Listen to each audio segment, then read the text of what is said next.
Hello my dear students. आज शुरू करते हैं class 9 science chapter 3 atoms and molecules. और उसमें आज हमारा टॉपिक रहेगा वैलेंसी। तो वैलेंसी क्या है? वैलेंसी आपके लिए बिल्कुल एक नई चीज होगी। और वैलेंसी का यूज कहाँ कहाँ पे होता है, किस तरीके से वैलेंसी को कैलकुलेट करते हैं, आज ये सब चीज मैं बताऊंगा।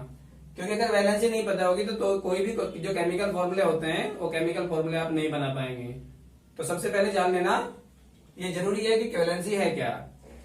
तो वैलेंसी हमारा टॉपिक है आज। तो वैलेंसी की जो डेफिनेशन होगी वो होती है वैलेंसी इज द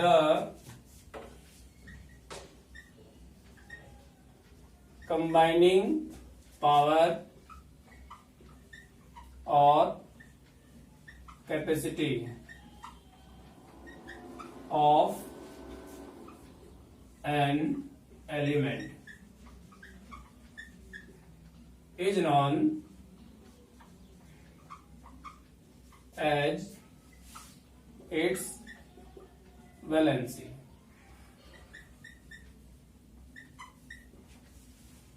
तो क्या होती है valency? The valency is the combining power और capacity of an element is known as its valency. Example के तौर पे देख लीजिए, अगर मान लीजिए हम लेते हैं यहाँ पे हाइड्रोजन और ऑक्सीजन, और इन दोनों को मिलाकर के क्या बनता है? वाटर का एक मॉलिक्यूल बनता है। तो यहाँ पे क्या है, हाइड्रोजन और ऑक्सीजन दोनों की जो कंबाइनिंग पावर है, यहाँ पे देखिए दोनों एलिमेंट अलग अलग है। ये हाइड्रोजन और ऑक्सीजन दोनों अलग अलग एलिमेंट है, लेकिन आपस में जुड़ने की जो कैपेसिटी है, यानी जो जुड़ने की क्षमता है इसकी आपस में, उसी को क्या कहते हैं? वही वैलेंसी कहलाता है। तो यहाँ ऑक्सीजन और हाइड्रोजन दोनों ऐड होकर के क्या बना लिया? वाटर का एक मॉलिक्यूल बन गया। हालांकि क्या होता है इसमें कि इसको बैलेंस करना भी जरूरी होता है। ये O2 हो गया यहाँ पे, तो यहाँ 2 लगाएंगे इसमें। और आपके सिलेबस में नहीं है बैलेंसिंग, बैलेंस कैसे करते हैं। तो ये हो गया पूरा इसका फॉर्मूला। तो वाटर का जो मॉलिक्यूल बनता है वो हाइड्रोजन और ऑक्सीजन के कंबाइन होने से बनता है। यानी इन दोनों की जो कंबाइनिंग पावर या जो कंबाइनिंग कैपेसिटी जो होती है उसी को क्या कहते हैं? वही कहलाती है वैलेंसी। उसी को वैलेंसी कहते हैं। अब वैलेंसी नेगेटिव और पॉजिटिव भी होती है। वैलेंसी कैसे कैलकुलेट करते हैं वो मैं बता दूं थोड़ा सा एक बार। तो सबसे पहले क्या करते हैं, कुछ एलिमेंट्स के एटॉमिक नंबर लिखते हैं। एटॉमिक नंबर और एटम का जो स्ट्रक्चर होती है, एटम की स्ट्रक्चर कुछ इस तरीके से होती है।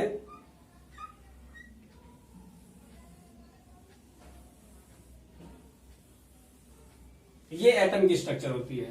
एटम बहुत छोटा होता है, लेकिन अगर उसको देखा जाए, अगर उसको एग्जामिन करते हैं तो एग्जामिन करने से क्या पता लगता है हमें कि जो उसकी स्ट्रक्चर होती है वो कुछ इस तरह की होती है एटम की।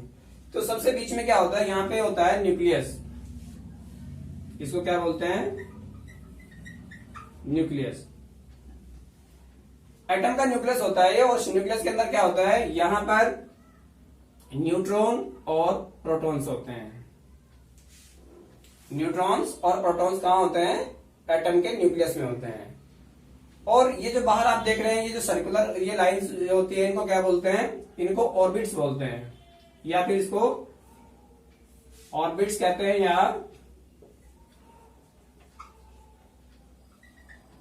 इसको शेल भी कहते हैं, या फिर इसको एनर्जी लेवल भी कहते हैं। इनको 3 नाम से बुलाया जाता है। या तो हम इनको ऑर्बिट्स कहते हैं, जैसे आपने देखा होगा जो सोलर सिस्टम होता है उसमें अपने अपने ऑर्बिट्स होते हैं हर किसी प्लेनेट के। तो यहां हम इसको ऑर्बिट भी कह सकते हैं, या तो ऑर्बिट कहेंगे इनको, या शेल कहेंगे, या फिर इसको एनर्जी लेवल भी कहते हैं। ये जो जितने भी आपको सर्कल दिखाई दे रहे हैं यहाँ पे। अब होता क्या है इसमें होते हैं नंबर, इसमें इलेक्ट्रॉन्स प्रेजेंट होते हैं इस तरीके से। यहाँ पे क्या होते हैं? ये इलेक्ट्रॉन्स होते हैं। जिस तरीके से प्लेनेट होते हैं सोलर सिस्टम में, उसी तरीके से इसमें क्या होता है? इसमें इलेक्ट्रॉन्स एम्बेडेड रहते हैं यहाँ पे, इसमें अपने अपने ऑर्बिट्स में। तो कितने हैं यहाँ पे? अब सबसे पहले देखिए, जो सबसे पहला जो ऑर्बिट होता है, सबसे पहले जो शेल होती है, उसमें मैक्सिमम 2 इलेक्ट्रॉन्स होते हैं, 2 से ज्यादा नहीं होते। इसके बाद जो लेवल आता है, सेकंड लेवल पे जो सेकंड ऑर्बिट होता है, इसमें 1 2 3 4 5 6 7 और एक और हो जाएगा। इसमें मैक्सिमम कितने होते हैं इसमें, ये मैक्सिमम 1 इलेक्ट्रॉन्स को होल्ड कर सकता है, इससे ज्यादा नहीं कर सकता है। इसके बाद जब नेक्स्ट लेवल आता है, बाकी के इलेक्ट्रॉन्स होते हैं फिर उसमें चले जाते हैं, जितने भी इलेक्ट्रॉन्स बचते हैं। अब देखिए ये होता है इलेक्ट्रॉन्स का डिस्ट्रीब्यूशन। यानी एक पूरी एटम की स्ट्रक्चर होगी। आपने देखा यहाँ पे न्यूक्लियस हो गया, न्यूक्लियस के बाहर ये सारे ऑर्बिट्स हो गए और इन ऑर्बिट्स में क्या है, इलेक्ट्रॉन्स होते हैं। और न्यूट्रॉन और प्रोटॉन कहाँ होते हैं, न्यूट्रॉन और प्रोटॉन जो होते हैं वो न्यूक्लियस के अंदर होते हैं। इसलिए इन दोनों को न्यूक्लियॉन्स भी कहा जाता है, क्योंकि न्यूट्रॉन और प्रोटॉन दोनों न्यूक्लियस के अंदर रहते हैं, इसलिए इन दोनों को न्यूक्लियॉन्स भी कहा जाता है। और ये ऑर्बिट में क्या है, ये सारे इलेक्ट्रॉन्स होते हैं। इलेक्ट्रॉन क्या होता है, इलेक्ट्रॉन पे नेगेटिव चार्ज होता है, जबकि प्रोटॉन जो होता है उस पर पॉजिटिव चार्ज होता है। और जो न्यूट्रॉन होता है वो न्यूट्रल होता है, इस पे ना पॉजिटिव चार्ज होता है ना ही नेगेटिव चार्ज होता है। तो अब ये हो गया इसमें इलेक्ट्रॉन्स का डिस्ट्रीब्यूशन किस तरीके से होता है। अब अगर मैं यहां लेके चलता हूं इसको कि मैं एटॉमिक नंबर है, मान लीजिए यहाँ एटॉमिक नंबर 11 है, सॉरी 8 है, तो 8 इलेक्ट्रॉन एटॉमिक नंबर किसका है हमें ये भी नहीं पता है। हमें इस चीज का पता नहीं है कि जो एटॉमिक नंबर है ये कौन से एलिमेंट का है।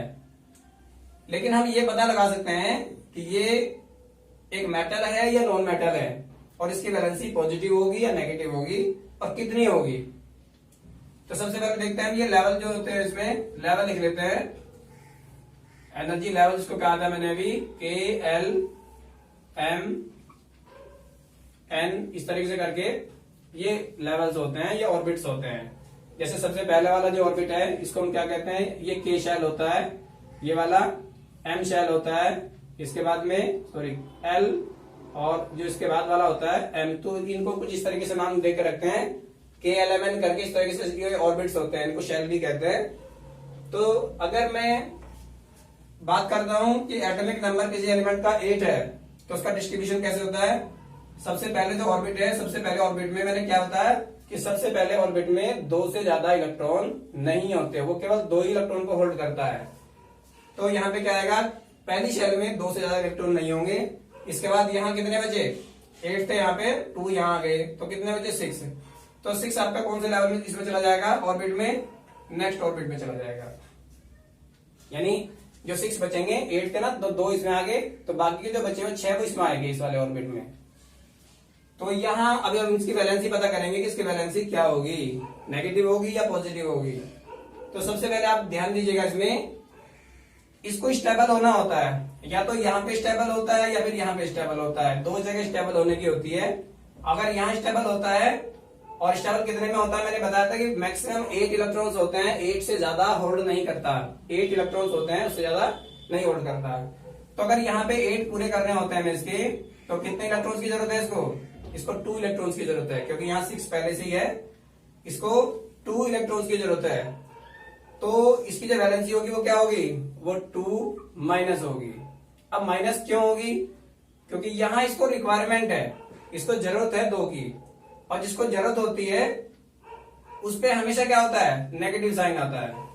यानी अगर कोई किसी से कुछ लेता है तो इसका मतलब क्या है, ये बहुत इंटरेस्टिंग टॉपिक है। अगर कोई किसी से लेता भी है कुछ तो क्या होता है, इसका मतलब वो गरीब है, उसके पास कुछ है नहीं, जब भी दूसरे से लेगा। और जब दूसरे से जब लेता है, कितने इलेक्ट्रॉन ले रहा है, तो 2 इलेक्ट्रॉन ही ले रहा है, 2 इलेक्ट्रॉन को गेन कर रहा है। तो जो गरीबी का साइन है वो क्या है, ये गरीबी का साइन हो गया नेगेटिव साइन, माइनस साइन, ये ऐसे ध्यान रहेगा। तो इसकी वैलेंसी कितनी होगी, 2 माइनस। और जो सबसे लास्ट वाली जो ऑर्बिट होती है, जैसे इसकी सबसे लास्ट वाली ऑर्बिट ये होगी यहाँ पे, तो ये इसको हम वैलेंस शेल भी बोलते हैं, इसको वैलेंस शेल, जिसके अंदर वैलेंस इलेक्ट्रॉन्स मौजूद रहते हैं, जिससे हमें वैलेंसी पता लगती है, यही वैलेंसी को डिटरमाइन करता है। नेक्स्ट आता है, जैसे इसके बाद मैं लेता हूं 14, एटॉमिक नंबर 14 है, और मुझे ये भी नहीं पता कि ये कौन से एलिमेंट का एटॉमिक नंबर है। अगर मुझे नहीं पता, मैं फिर भी ये जानना चाहता हूं, जैसे इसमें हमने वैलेंसी निकाली, इसकी नेगेटिव वैलेंसी आ रही, तो इसका मतलब क्या है, इसका मतलब ये नॉन मेटल है, जिसका भी एटॉमिक नंबर है ये नॉन मेटल है। क्यों नॉन मेटल है, क्योंकि नॉन मेटल की जो वैलेंसी होगी वो नेगेटिव आएगी। अगर ये मेटल होती तो इसकी वैलेंसी क्या आती है, यहाँ पे पॉजिटिव आती, प्लस आती। और जैसे मान लीजिए नेक्स्ट देखते हैं, एटॉमिक नंबर कितना है 14। तो सबसे पहली वाली शर्त में मैंने क्या बताया था कि 2 से ज्यादा इलेक्ट्रॉन ये होल्ड नहीं करता है। इसके बाद ये वाला ऑर्बिट 8 से ज्यादा होल्ड नहीं करता है, 8 ही होल्ड करता है, 8 से ज्यादा नहीं करता है। तो अब बचे कितने, 8 और 2 कितना होगा 10, और 4 अभी और बचे हुए हैं। तो 4 कौन से लेवल में चला जाएगा, नेक्स्ट ऑर्बिट में चला जाएगा यहाँ। तो 4 वाले केस में क्या होता है, अगर ये यहाँ स्टेबल होता है तो ये अपने ये 4 इलेक्ट्रॉन है किसी को दे देगा, दूसरे किसी एलिमेंट को जिससे वो कंबाइन हो रहा है, जिससे वो जुड़ रहा है। और अगर वो यहाँ स्टेबल होता है तो दूसरे किसी से 4 इलेक्ट्रॉन ले लेगा। तो यहाँ क्या होता है, इस 4 वाली कंडीशन में अगर ये 4 आता है तो 4 वाली कंडीशन में हमेशा क्या होता है, शेयरिंग होती है इलेक्ट्रॉन्स की। यहाँ दोनों तरह के चांसेस होते हैं, 4 इलेक्ट्रॉन देने के लिए और 4 ही लेने के लिए। अगर ये 4 देकर के यहाँ स्टेबल होता है तो ये 4 इलेक्ट्रॉन क्या करेगा, लॉस कर देगा उनका, दे देगा किसी को। और अगर यहाँ स्टेबल होता है तो ये क्या करेगा, 4 इलेक्ट्रॉन्स को गेन करेगा। तो यहाँ जो इसकी वैलेंसी आती है ऐसे केस में वैलेंसी जो होती है, दोनों आप उसमें साइन यूज करेंगे, 4 प्लस माइनस, क्योंकि ये शेयरिंग कर सकता है, ये इलेक्ट्रॉन ले भी सकता है और इलेक्ट्रॉन दे भी सकता है, गेन भी कर सकता है, लॉस भी कर सकता है इलेक्ट्रॉन्स का। तो इसकी वैलेंसी क्या होगी, 4 प्लस माइनस। तो ये कार्बन है, कार्बन की जो वैलेंसी होती है उसकी वर्सेटाइल नेचर की वजह से क्या होता है, वो 4 और प्लस माइनस दोनों ही उसकी होती है। इसके बाद देखते हैं एक और एग्जांपल लेते हैं कोई, जैसे हमने एग्जांपल ले लिया यहाँ पे 11। अब 11 में क्या है, सबसे पहले मैंने बताया, सबसे पहले ऑर्बिट में 2 से ज्यादा इलेक्ट्रॉन नहीं होंगे, इस वाले में 8 से ज्यादा नहीं होंगे, 8 से ज्यादा होल्ड नहीं करेगा ये। इसके बाद क्या बचा कितना, ये होगा 10, 11 में से 10 माइनस करेंगे तो कितना बचा 1, तो 1 आ गया नेक्स्ट लेवल पे। अब ये वैलेंस इलेक्ट्रॉन्स का कितना है, 1 है। तो ये 1 क्या बताएगा, ये 1 ही बताएगा इसकी वैलेंसी को। कैसे बताएगा, अगर ये यहाँ स्टेबल होता है तो इसका मतलब ये वाला इलेक्ट्रॉन किसी को क्या करेगा, दूसरे एलिमेंट को लॉस कर देगा, उसको दे देगा। और अगर यहाँ स्टेबल होता है, और यहाँ स्टेबल होने के लिए क्या होगा, इसको 7 इलेक्ट्रॉन्स की जरूरत है, क्योंकि साथ में 1 प्लस करेंगे तब जाकर के यहाँ पूरे 8 कंप्लीट होंगे, इसका ऑक्टेट कंप्लीट हो जाएगा। तो यहाँ इसको 7 इलेक्ट्रॉन लेने हैं या फिर 1 देना है।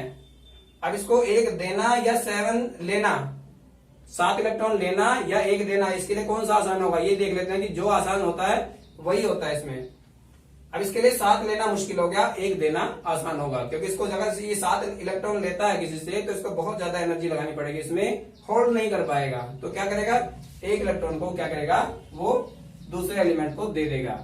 और देने वाला कौन होता है, देने वाला कौन होता है, देने वाला होता है अमीर, रिच होता है, जो किसी को कुछ दे सकता है। अगर उसके पास कुछ है तभी तो वो दे पाएगा, अदरवाइज नहीं दे पाएगा।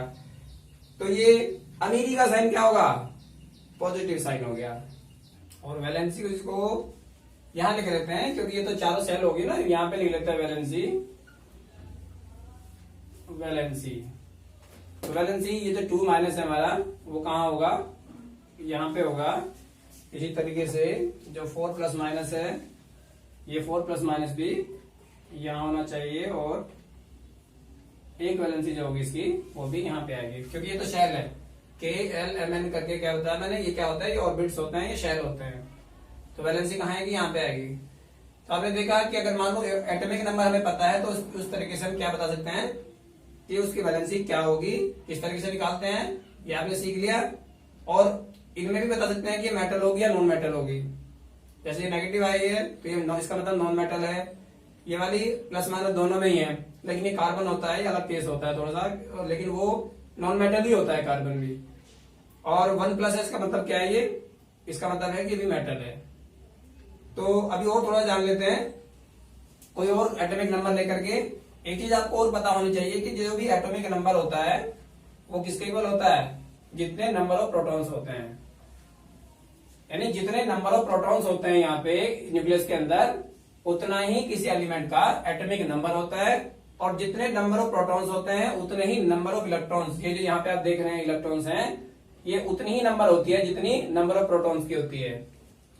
अगर किसी अगर एलिमेंट के एटम में अगर मान लीजिए 12 अगर प्रोटॉन्स हैं तो नंबर ऑफ इलेक्ट्रॉन्स भी कितने होंगे, वो भी 12 ही होंगे। जबकि नंबर ऑफ न्यूट्रॉन जो होते हैं वो उसके नियरली इक्वल होते हैं, उसके आसपास ही होते हैं, एग्जैक्ट नहीं होते हमेशा। अगर ये 12 है तो ये कितना हो जाएगा, ये 11 होगा या 10 इसके आसपास ही रहेगा। तो नंबर ऑफ न्यूट्रॉन जो होते हैं वो थोड़ा सा अलग होते हैं। कुछ और जान लेते हैं थोड़ा सा। अगर मान लीजिए एटॉमिक नंबर किसी का 12 है, किसी एटम का, किसी एलिमेंट का जो एटॉमिक नंबर है 12 है, तो इसकी वैलेंसी क्या होगी। इसका अगर हम डिस्ट्रीब्यूट करते हैं इलेक्ट्रॉन्स को, क्योंकि जितने नंबर ऑफ प्रोटॉन्स हैं उतने ही नंबर ऑफ इलेक्ट्रॉन्स हैं, तो इलेक्ट्रॉन्स का डिस्ट्रीब्यूशन कैसे होगा। सबसे पहले ऑर्बिट में 2 से ज्यादा इलेक्ट्रॉन नहीं होते। कितने बचे, यहां इसमें कितने होंगे, इसमें 8 से ज्यादा नहीं होंगे, तो कितना होगा 8, 2 में 8 प्लस करेंगे तो कितना होगा 10 और यहाँ कितना है 12, तो कितने और बच रहे हैं अभी 2 इलेक्ट्रॉन्स और बच रहे हैं। तो ये 2 इलेक्ट्रॉन कहां चले जाएंगे हमारे, ये नेक्स्ट ऑर्बिट में चले जाएंगे। पहले वाला ऑर्बिट 2 से ज्यादा होल्ड नहीं करता, दूसरे वाला 8 से ज्यादा होल्ड नहीं करता, और उसके बाद जो इलेक्ट्रॉन बचते हैं वो चले जाते हैं नेक्स्ट लेवल में, नेक्स्ट शेल में चले जाते हैं। और यही नंबर ऑफ इलेक्ट्रॉन जो होते हैं ये डिटरमाइन करते हैं किसको, वैलेंसी को। अब यही बताएगा कि वैलेंसी क्या है, और इन इलेक्ट्रॉन्स को जो सबसे बाहर की शेल में होते हैं उनको बोलते हैं वैलेंस इलेक्ट्रॉन्स, या इसको वैलेंस शेल भी बोलते हैं इसको। ये जो पूरी शेल है एम शेल जो होगी यहाँ पे, इसके लिए एम शेल क्या है, आउटर मोस्ट, ये वाली आउटर मोस्ट होगी, तो ये क्या होगी वैलेंस शेल। ये नंबर ऑफ इलेक्ट्रॉन क्या होगा, वैलेंस इलेक्ट्रॉन्स। अब बताना है हमें कि इसकी वैलेंसी क्या होगी। अगर 2 आ रहा है लास्ट में तो वैलेंसी क्या होगी। अगर ये यहां पे स्टेबल होता है तो इसका मतलब ये 2 इलेक्ट्रॉन किसी को दे देगा, किसी दूसरे एलिमेंट को। और अगर वो यहां स्टेबल होता है तो उसको 6 और इलेक्ट्रॉन की जरूरत है। अगर इसमें +6 करेंगे यहाँ पे तब ये जाकर के टोटल 8 बनेगा। अगर ये यहां स्टेबल होता है तो, और यहां स्टेबल होता है तो ये इसके जो 2 इलेक्ट्रॉन है ये किसी दूसरे एलिमेंट को दे देगा, जिससे वो कंबाइन हो रहा है, जुड़ रहा है।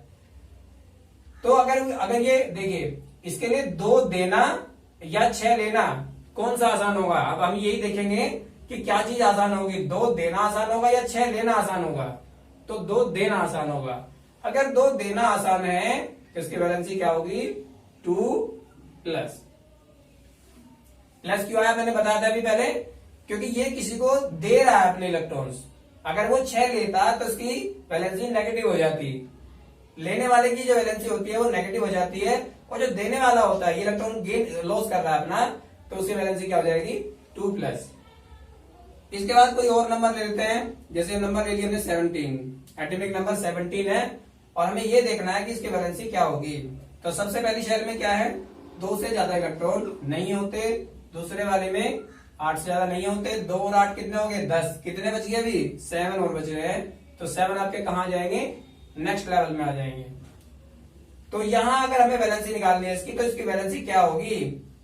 अगर ये यहां स्टेबल होता है तो 7 इलेक्ट्रॉन किसी को लॉस करता है, किसी को दे देगा।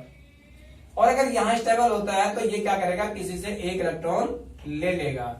अब इसमें 2 कंडीशन होगी, या तो 7 इलेक्ट्रॉन देना या फिर 1 लेकर के अपने 8 यहाँ पे पूरे कर लेना, यहाँ पर स्टेबल हो जाना। तो इसके लिए 7 देना, 1 लेना, ये ले रहा है ना किसी से, मतलब 7 देना या 1 लेना कौन सा आसान इसके लिए होगा, या तो 7 देगा या फिर 1 लेगा। तो 7 देना तो मुश्किल है, 1 लेना आसान है। तो 1 लेना आसान है, तो इसका मतलब इसकी वैलेंसी क्या होगी 1-। अब माइनस क्यों हुआ, क्योंकि इसने 1 इलेक्ट्रॉन क्या किया, गेन किया, लिया है किसी से। और लेने वाला कौन होता है, लेने वाला होता है गरीब, और गरीबी का साइन कौन सा होता है, नेगेटिव साइन। इस चीज का ध्यान रखेंगे। इसके बाद और एग्जांपल ले लेते हैं इसके। और एग्जांपल में हमने जैसे ले लिया यहाँ पे 13 ले लिया। 13 में क्या होगा, 13 का सबसे पहले शेल में आपके 2 से ज्यादा इलेक्ट्रॉन नहीं होंगे, नेक्स्ट वाले में 8 से ज्यादा नहीं होते, कितने हो गए 8 और 2 10, कितने बचे 3 और बच रहे हैं इसमें। अगर यहाँ पे 3 इलेक्ट्रॉन बचते हैं तो अपने 8 पूरे करने के लिए इसको 5 इलेक्ट्रॉन की जरूरत है। तो या तो ये 5 लेगा किसी से, या फिर ये 3 किसी को दे देगा, यहाँ पे स्टेबल हो जाएगा, यहाँ पे स्टेबल हो जाएगा, ये 3 किसी को दे देगा। तो 5 लेना या 3 देना कौन सा आसान होगा, 3 देना। 5 लेने में इसको ज्यादा एनर्जी लगानी पड़ेगी, इसलिए 3 देना आसान होगा, 5 लेना मुश्किल होगा। और अगर वो दे रहा है किसी को तो उसकी वैलेंसी क्या होगी 3+। तो ये मैं समझता हूं कि बहुत अच्छे से क्लियर हो गया होगा आपको। इसके अलावा और भी देख लेते हैं, कोई 11 नंबर ले लेते हैं। 11 में क्या होगा, यहाँ पे 2 हो गया, 8 हो गया, 8 और 2 कितना हो गया 10, कितना बचा हुआ है अभी 1 इलेक्ट्रॉन और बचा हुआ है, तो 1 यहाँ पे आ जाएगा। ठीक, अब देखिए क्या होगा, अगर वो ये यहाँ स्टेबल होता है तो ये 7 इलेक्ट्रॉन किसी से लेगा, क्योंकि यहाँ उसको अपने 8 पूरे करने हैं, और यहाँ स्टेबल होता है तो ये इलेक्ट्रॉन किसी को दे देगा। तो एक इलेक्ट्रॉन का देना या 7 लेना कौन सा आसान होगा? एक देना आसान होगा, इसके लिए 7 लेना मुश्किल हो जाएगा। और एक इलेक्ट्रॉन किसी को दे रहा है तो इसका मतलब उसकी वैलेंसी क्या होगी? 1+। तो ये हो गए कुछ नंबर हमारे एटॉमिक नंबर हमने लिए। ये मैं समझता हूं कि आपको बहुत अच्छे से समझ में आ गए होंगे कि वैलेंसी को कैसे कैलकुलेट करते हैं। इसके अलावा मैं और कुछ नंबर से लेकर आपको बताऊंगा एक बार, क्योंकि किसी किसी की वैलेंसी क्या होता है, 0 भी होती है। तो 0 वाले केस में क्या होता है, अगर मान लीजिए यहाँ पे सबसे पहले क्या है, 1 ही है, 1 मान के चलते हैं इसको, लेकिन ये स्पेशल केस होता है, ये हाइड्रोजन वाला केस है। तो इसमें क्या होगा, इसके पास अगर इसका एटॉमिक नंबर 1 ही है तो उसकी जो पहली शेल है उसी में 1 आ जाएगा। और लेकिन हाइड्रोजन में क्या होता है, हाइड्रोजन की जो टेंडेंसी होती है वो क्या होती है, वो हमेशा इलेक्ट्रॉन्स को लॉस करने की होती है। इसलिए 1 वाले केस में, केवल स्पेशल केस है ये, इसकी वैलेंसी क्या होगी, हमेशा 1+ ही रहती है, क्योंकि ये हमेशा क्या करता है, अपना इलेक्ट्रॉन लॉस कर देता है जब भी किसी दूसरे एलिमेंट के साथ में अपना कंपाउंड बनाता है।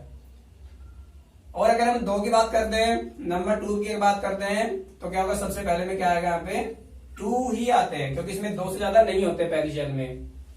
अगर ये 2 है यहाँ पे पहली शेल में, 2 इलेक्ट्रॉन आ गए, तो इसका मतलब क्या हुआ, इसका मतलब हुआ कि ये पूरा स्टेबल हो गया। अब इसे ना तो किसी को इलेक्ट्रॉन देने की जरूरत है, क्योंकि ये शेल क्या हो गया, पूरी तरीके से फिल हो गया, सेल कंप्लीट हो गया शेल यार।